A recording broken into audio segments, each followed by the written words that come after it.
अस्सलाम वालेकुम, आप देख रहे हैं 39 न्यूज़। नजर डालते हैं आज की न्यूज़ पर।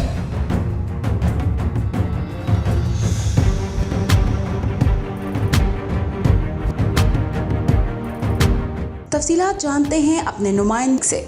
Gym Minhajul Quran international Stockholm Sweden के ज़ेर एहतमाम मिनहाज कल्चरल सेंटर फितिया में नमाज ईद उल अज़हा का पुरवकार इज्तिमा किया गया, जिसमें पाकिस्तान की सियासी और समाजी और मजहबी कम्युनिटी के अफराद ने भरपूर शिरकत की, एक दूसरे को गले लगाया और ईद की मुबारकबादें दी। अपने खताब में अल्लामा आलम अब्बासी ने सुन्नत इब्राहिमी की अहमियत और फजीलत पर रोशनी डाली और कहा कि ईद उल अज़हा हमें मोहब्बत, भाईचारे और कुर्बानी का दर्स देती है। ईद उल अज़हा के मौके पर की जाने वाली कुर्बानी सुन्नत इब्राहिमी की पैरवी का अमली नमूना है। इंसान का कोई भी अमल अल्लाह ताला की बारगाह में कुर्बानी के जानवर का खून बहाने से ज्यादा महबूब नहीं है। उनका मजीद कहना था कि ईद उल अज़हा के मजहबी त्यौहार गुरबा व मसाकीन के हकूक को पूरा करने में मुआवनत का शौक भी दिलाता है। General secretary Minhajul Quran international Stockholm Sweden Mian Yasin Ejaz ने आने वाले मुअज़्ज़ज़ शुरगा का शुक्रिया अदा किया और कहा कि इंशाअल्लाह मिनहाजुल कुरान इस बात का अज़म करता है कि वो आइंदा भी तमाम मजहबी, सकाफती और मिली प्रोग्रामों का इनेकाद करता रहेगा। आखिर में उलमाए कराम ने मुल्क व कौम की सलामती,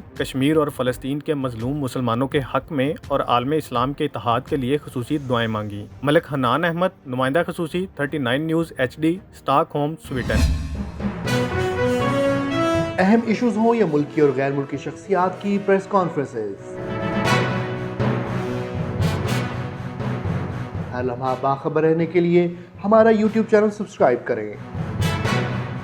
बावसूख ज़राए से मुसद्दिक़ा खबरों, तज्ज़ियों और तबसरों से मुस्तफ़ीद होने के लिए अभी हमारी वेबसाइट को विजिट कीजिए।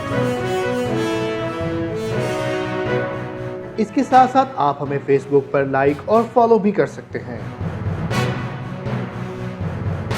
इसके अलावा हर टाइम ओवरसीज़ पाकिस्तानियों के हालात और मसाइल के हल को जानने के लिए हमारी ऐप भी डाउनलोड कर सकते हैं।